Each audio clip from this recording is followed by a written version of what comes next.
ትንፋሿን ይዛ ወደ መካከለኛው ምስራቅ እየተመለከተች ነው። እንደ ቢቢሲ፣ አልጀዚራ፣ ሲኤንኤን እና ሌሎች ዓለም አቀፍ የዜና ወኪሎች ዘገባ ከሆነ የእስራኤል መከላከያ ሚኒስትር በኢራን ላይ ቀድሞ የማጥቃት እርምጃ መውሰዱን በይፋ አሳውቋል። ይህንን ተከትሎ በመላው እስራኤል የአደጋ ጊዜ የማስጠንቀቂያ ደወል የተሰማ ሲሆን ሀገሪቱ የአስቸኳይ ጊዜ አውጃለች። በኢራን ዋና ከተማ ቴሄራን ማዕከላዊ ክፍል ውስጥ ተከታታይ ፍንዳታዎች መሰማታቸውም የቢቢሲ የፋርስ አገልግሎት የዜና ምንጮች ጠቅሶ ዘግቧል። ይህ ጥቃት ለዓመታት ጋም ረገብ ሲል የቆየውን ወደ ይፋዊ ጦርነት የቀየረ ሲሆን በቴሄራን ላይ የሚወድቅ ማንኛውም ሚሳኤል በዋሽንግተን በሞስኮና በቤጂንግ ቤተ መንግስቶች ውስጥ ከፍተኛ ውጥረትን እንደሚፈጥር ይጠበቃል። ይህ ጥቃት ከመሰንዘሩ ጥቂት ቀደም ብሎ በርካታ ሀገራት ቀጠናውን ወደ ከፋ ጦርነት ሊያመራ እንደሚችል በመገመት ለዜጎቻቸው ጥብቅ ማስጠንቀቂያዎች እየሰጡ ነበር። ዩናይትድ ኪንግደም በቴሄራን ከሚገኘው ኤምባሲዋ ሰራተኞች ያስወጣች ሲሆን አሜሪካ ደግሞ በኢራንና በቀጠናው የሚገኙ ዜጎቿ በፍጥነት ሀገሪቱ ለቀው እንዲወጡ አሳስባለች። ቻይና፣ ህንድ፣ ካናዳ፣ ጀርመን ዜጎቻቸውን ወደ ቀጠናው እንዳይጓዙ በዚያም ያሉት በአስቸኳይ እንዲወጡ መመሪያ ያስተላልፈዋል። ይህ ሁኔታ የሚያሳየው ዓለም አቀፉ ማህበረሰብ ጦርነቱ የማይቀር መሆኑን ቀድሞ መረዳቱ ነው። በመካከለኛው ምስራቅ አሁን እየታየ ያለው ውጥረት ከሁለቱ ሀገራት ፍጥጫ አልፎ ዓለምን ወደማይታወቅ የጥፋት ምዕራፍ እየመራት ይገኛል። ዛሬ የምናየው እያንዳንዱ የሚሳኤል ድምፅና የሚሰማው የክተት አዋጅ ነገ የሚከሰተው ዓለም አቀፍ የፖለቲካና የኢኮኖሚ ቀውስ መነሻ ሊሆን ይችላል። ታሪክ እንደሚያስተምረን እንደዚህ አይነቱ ግዙፍ ኃይሎች የሚጋጩባቸው አጋጣሚዎች በሰላም ስምምነት መጠናቀቃቸው ብርቅ ነው። ይልቁንም የአንዱ የበላይነት እስኪረጋገጥበት ድረስ ቀጠናውን ወደ አመድነት የመቀየር አቅም አላቸው። የሚያሳዝነው ግን ዓለም ትንፋሿን ይዛ እየጠበቀች ያለችው የሰላም ተስፋ ሳይሆን ማንም ሊቆጣጠረው የማይችለው የጥፋት እሳት መቼ ይበርዳል የሚለው ጥያቄ ነው።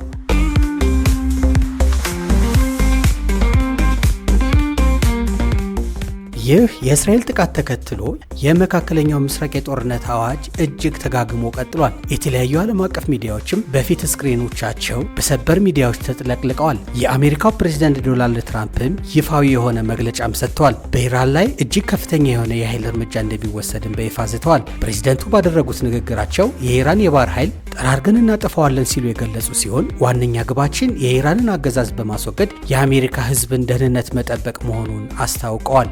የሙላህ አገዛዝ ጨካኝና አስከፊ ስብስብ ሲሉ የጠሩት ትራምፕ ኢራን የኒውክለር ቦምብ ባለቤት እንዳትሆን አሜሪካ አስፈላጊውን እርምጃ እንደምትወስድና የሚሳኤል ኢንዱስትሪያቸውንም ሙሉ በሙሉ ሽባ እንደሚያደርጉት አረጋግጠዋል። እስራኤሉም ከዚሁ ጋር ስምምነት ያለው መግለጫ ለዓለም ሕዝብ ሆነ ለሀገራቸው አስተላልፈዋል። የኢራን ቀጥተኛ አጸፋ ጥቃትን በእስራኤልም ላይ መድረስ ጀምሯል። በመሆኑም በቀጠናው ላይ ያለው ውጥረት አሁን ላይ ወደ ቀጥተኛ ጦርነት ተሸጋግሯል። የኢራን መንግስት በአሜሪካና በእስራኤል የተሰነዘረበት ጥቃት ፈጣን የአጸፋ እርምጃ መውሰድ መጀመሩም ተሰምቷል። የእስራኤል መከላከያ ሚኒስትር ከጥቂት ደቂቃዎች በፊት ባወጣው መግለጫ ከኢራን ምድር በቀጥታ ወደ እስራኤል ግዛት የተተኮሱ በርካታ ሚሳኤሎችን መለየቱን አረጋግጧል። በአሁኑ ሰዓት በመላው እስራኤል በሚሳኤል የማስጠንቀቂያ ደወሎች የተሰሙ ሲሆን ህዝባቸው በአስቸኳይ ወደ መጠለያ እንዲገቡም ጥብቅ መመሪያ ተላልፏል። በኢራንም በኩል ሁኔታው እጅግ የከፋ መሆኑ ተዘግቧል። ከዋና ከተማዋ ቴሄራን በተጨማሪ በሌሎችም 4 ከተሞች ከፍተኛ የፍንዳታ ድምጾች መሰማታቸው የኢራኑ ፋርስ የዜና ወኪል ዘግቧል። እነዚህ ከተሞች የኢራን ቁልፍ የኒውክለር እና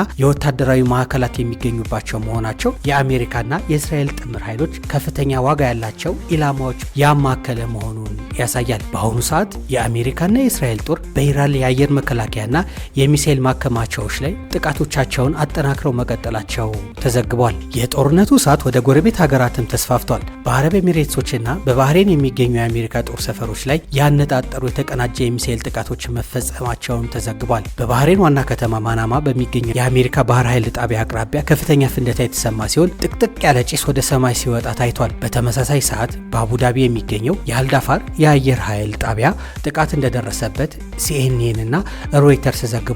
ይህ ጥቃት ኢራን፣ አሜሪካና እስራኤል በምድሯ ላይ ለፈጸሙት እርምጃ የሰጠችው ቀጥተኛ ምላሽ እንደሆነም እየተነገረ ነው። ይህ ከፍተኛ የጦር ስጋት ተከትሎ የቀጠናው ሀገራት የደህንነት ጥንቃቄዎች ወደ ከፍተኛ ደረጃ አሳድገዋል። የተባበሩት አረብ ኤሚሬትስ፣ ኩዌትና እስራኤል የአየር ክልላቸው በከፊልና ሙሉ በሙሉ መዝጋታቸው ታውቋል። ጦርነቱ አሁን ካለበት ደረጃ አልፎ ወደ ሰፊው ክልላዊ ቀውስ ሊያመራ እንደሚችልም የዓለም መገናኛ ብዙሃን እየዘገቡ ይገኛል። በኢራን የሚተኮሱ የረጅም ርቀት ሚሳኤሎችና የአሜሪካው ጥምር ኃይል የሚሰነዝራቸው የአየር ድብደባዎች መካከለኛ ምስራቅን ወደማይመለስ ጥፋት እየመራ መሆኑን አሳሳቢ ሆኗል።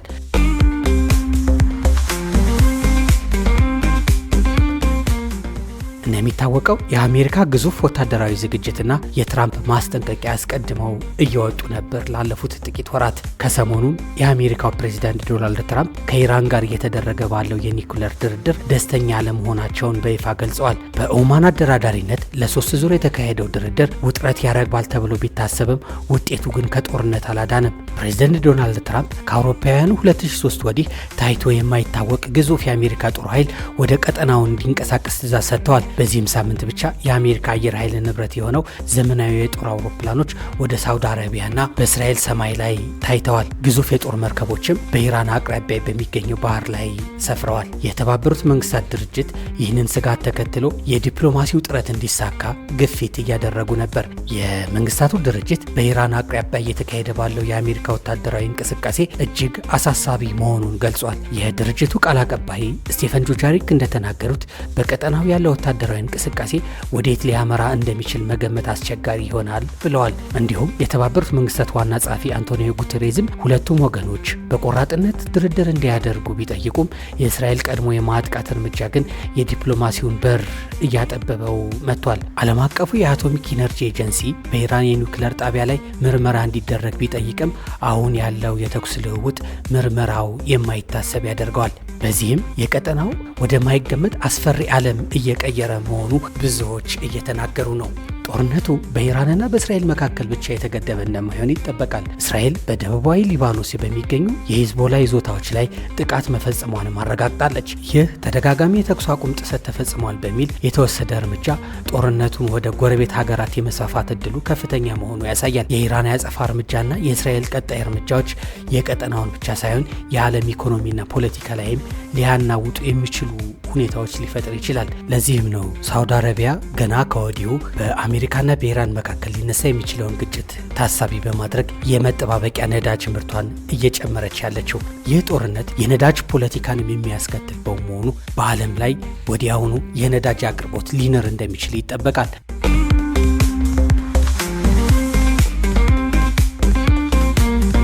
የእስራኤሉ መከላከያ ሚኒስትር ጥቃቱን ቀድሞ የማጥቃት እርምጃ ብሎታል። ይህ ስልት በወታደራዊ ሳይንስ ጠላት ሊያጠቃኝ ነው ብሎ ከማሰብ ሳይሆን የጠላት አቅም ሙሉ በሙሉ ለማሽመድመድ የሚወሰድ እርምጃ ነው። ከዚህ ቀደምም እንደሚታየው እስራኤል ይህ አይነቱን ጥቃት ስትፈጽም ኢራን ያጸፋ ጥቃት እንደምትሰነዝር ጠንቅቃ ታውቃለች።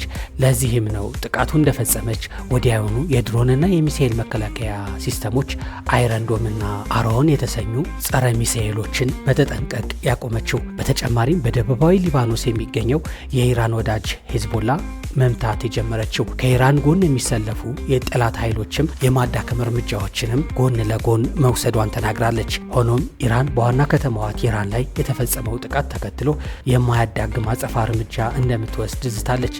የኢራን ጦር በአሁኑ ሰዓት ከመሬት ስር ያሉ የሚሳኤል ማከማቻዎች የከፈተ ሲሆን ድሮኖች ወደ እስራኤል አቅጣጫ አሰልፈዋል ተብሏል። ይህ ደግሞ ግጭቱ ወደ ክልላዊ ጦርነት የመቀየር እድሉ 99 በመቶ አድርሶታል። በእስራኤልና በኢራን መካከል የተቀሰቀሰው ግጭት የሁለቱ ሀገራት ድንበር ተሻጋሪዎች ፍጥጫ ሳይሆን በመላው መካከለኛ ምስራቅና የዓለም የፖለቲካ ምህዳር ላይ ሊቀይረው የሚችለው ግዙፍ ክስተቶች ይኖራሉ። እስራኤል የወሰደችው ቀድሞ የማጥቃት እርምጃ ወደ ይፋዊ ጦርነት የቀየረ ሲሆን አሜሪካ በኢራን ዳርቻዎች ያስጠጋቻቸው የኒኩለርና ግዙፍ የጦር መሳሪያዎች ለአንቃ መከፈታቸው አይቀሬ እንደሚሆን ይገመታል። የነዳጅ ማከማቻ ጣቢያዎች ላይም ከፍተኛ የአየር ጥቃት ለመሰንዘርም ዝግጅት ማድረጓንም የሚገመት እውነት ነው። ይህ ጦርነት በሁለቱ ሀገራት መካከል ብቻ ሳይሆን በአሜሪካና በኢራን መካከል ወደሚደረግ ቀጥተኛ ፍልሚያም እንደሚያሸጋግረው እሙን ነው። በሌላ በኩል የሩሲያና ቻይና የያዙት ዲፕሎማሲያዊ አቋም ጦርነቱ ዓለም አቀፋዊ ይዘት ያሰጠዋል። ሩሲያ ከኢራን ጋር ያላትን ወታደራዊ ትብብርና ቻይና ከመካከለኛው ምስራቅ ነዳጅ ላይ ያላትን ጥገኝነት እነዚህ ሀያላን ሀገራት የአሜሪካ የበላይነት ዝም ብለው እንዳያዩት ያደርጋቸዋል። ሩሲያ ምናልባትም ለኢራን ዘመናዊ ሚሳኤሎች መከላከያ በማቅረብ የእስራኤልን ድል ልታደናቀፍ የምትችልበት እድሎች ሊኖሩ ይችላሉ። ቻይና ደግሞ የኢኮኖሚው ጥቅሟን ለማስከበር በዲፕሎማሲው መድረክ አሜሪካን ለመጫን ልትሞክር ትችላለች። ይህ የሀያላን ሀገራት ፍትጊያ ጦርነቱ በቀላሉ እንዳይቆም ሊያደርገውም ይችላል። የቀጠናው ሀገራት ስጋት ደግሞ ከድንበር ደህንነት አልፎ ወደ ኢኮኖሚያዊ ውድመት ሊያመራው ይችላል። ኢራን በጦርነቱ ከገፋችበት የዓለም ነዳጅ ንግድ ላይ የደም ስር የሆነውን የሆርሙዝ ወሽመጥ ልትዘጋው ትችላለች የሚል ስጋት የዓለምን ገበያ እያናወጠው ይገኛል። ይገኛል። እንደ ሳውዲ አረቢያና የተባበሩት አረብ ኤሚሬትሶች ያሉ ሀገራት በሁለቱ እሳት መካከል ላለመቃጠል ጥረት ቢያደርጉም በሀገሮቻቸው ላይ የሚገኙ የአሜሪካ ጦር ሰፈሮች የጦርነቱ አካል ሊያደርጓቸው ይችላል። ከመሬት ወደ ባህር፣ ከባህር ደግሞ ወደ ዓለም አቀፍ የኢኮኖሚ ቀውስ እንዲሸጋገርም ያደርገዋል። በተጨማሪም ኢራን የምትወስዳቸው የአጸፋ እርምጃዎች የጦርነቱን መጨረሻ ምዕራፍ ይወስናል። ኢራን በመቶዎች የሚቆጠሩ ድሮኖችና ሚሳኤሎች በመተኮስ የእስራኤል መከላከያ ለማዳከም ብትሞክር፣ እስራኤል ደግሞ በበኩሏ ከዚህ የከፋ እርምጃዎች ለመውሰድ ዝግጁ ነኝ ብላለች። ይህ አዙሪት በሊባኖስ በየመንና በሶሪያ የሚገኙ ታጣቂዎች በማሳተፍ መላው ቀጠናውን ወደ ጥፋት እሳት ሊያነደው ይችላል። ዓለም ዛሬ የምትጠብቀው ሰላም ብቻ ሳይሆን ይህ የቀጠናውን እሳት በኒውክለር ባለቤት ሀገራት መካከል ወደሚደረግ የመጨረሻው ፍትጊያ ጦርነትም ሊያሸጋግረው ይችላል።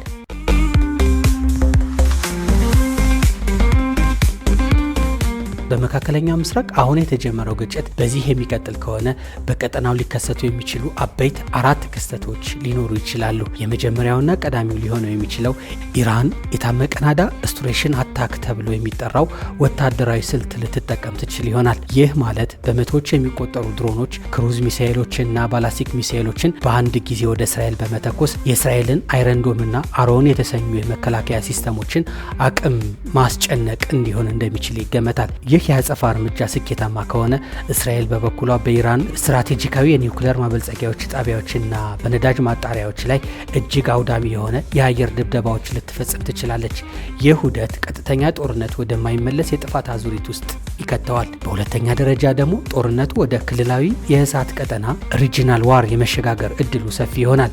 ኢራን በቀጥታ ከመዋጋት ይልቅ በሊባኖስ የሚገኙ ሂዝቦላ፣ በየመን የሚገኘው ሁቲዎችና በሱሪያ ያሉ ታጣቂዎች ሙሉ በሙሉ አቅማቸው ወደ እስራኤል እንዲያዘምቱ ልታደርግ ትችላለች። ይህ ከተከሰተ እስራኤል በአንድ ጊዜ በ3ና በ4 ግንባሮች ለመዋጋት ትገደዳለች። ይህ ደግሞ አሜሪካ እስራኤልን ለመታደግ ስትል በቀጥታ እግረኛ ጦሯንም ሆነ አየር ኃይሏን በስፋት ወደ ውጊያው ልታስገባ ትችላለች። በሶስተኛ ደረጃ ዓለም አቀፉ የኢኮኖሚ ቀውስ ወይም ግሎባል ኢኮኖሚክ ክራይሲስ መከሰቱ አይቀሬ ይሆናል። ኢራን የሆርሙዝ ወሽመጥ ለመዝጋት ወይም በንግድ መርከቦች ላይ ጥቃት ለመሰንዘር ከወሰነች የዓለም የነዳጅ ዋጋ በአስደናቂ ፍጥነት ሊጨምር ይችላል። ይህ ደግሞ በዓለም ዙሪያ የሸቀጦች ዋጋ እንዲንር፣ ኢንዱስትሪዎችን ምርታቸው እንዲቀንስና በተለይም በማደግ ላይ ባሉ ሀገራት ላይ ከፍተኛ የኑሮ ውድነት እንዲፈጠር ያደርጋል። ይህ የኢኮኖሚ ድንጋጤ ከጦርነቱ ቀጠናው ርቀት የሚገኙ ሀገራትም ጭምር በፖለቲካዊ አለመረጋጋት ውስጥ እንዲከሰቱ ያደርጋቸዋል። በተጨማሪም የሀያላን ሀገራት ቀጥተኛ ሽኩቻ ወደ ቀዝቃዛው ጦርነት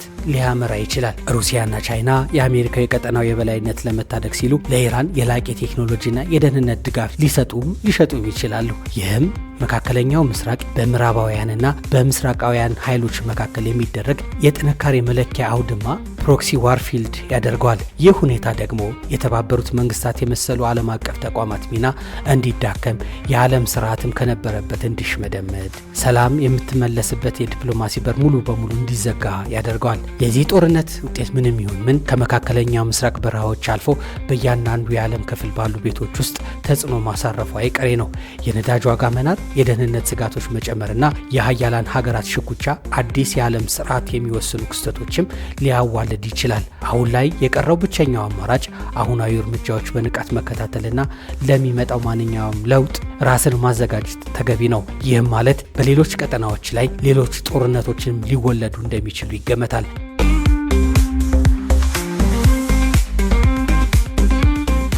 ውድ የቻናላችን ቤተሰቦች በቀጣይ ምን ሊከሰት ይችላል ብላችሁ ታስባላችሁ? የአሜሪካስ ተሳትፎ ምን ሊሆን ይችላል? ሁኔታው ያረጋጋዋል ወይንስ ይበልጥ ያባብሰዋል? ያላችሁ ሀሳብ በኮሜንት መስጫው ላይ አጋሩን። በመካከለኛው ምስራቅ የሚከሰቱ አዳዲስና ሰበር መረጃዎችን በፍጥነት ወደ እናንተ ለማድረስ ዝግጁ ነን። ይህ መረጃ ለሌሎች እንዲደርስ እንዲህ አይነት ጥልቅ ትንታኔዎችና ወቅታዊ ዜናዎች እንዳያመልጧችሁ ቻናላችን ሰብስክራይብ በማድረግ የደወል ምልክቷንም በመጫን ቤተሰብ ይሆኑ። ስለተከታተላችሁን እናመሰግናለን። በቀጣይ ቪዲዮዎች እስከምንገናኝ ድረስ ለዓለም ሁሉ ሰላሙን ያብዛልን።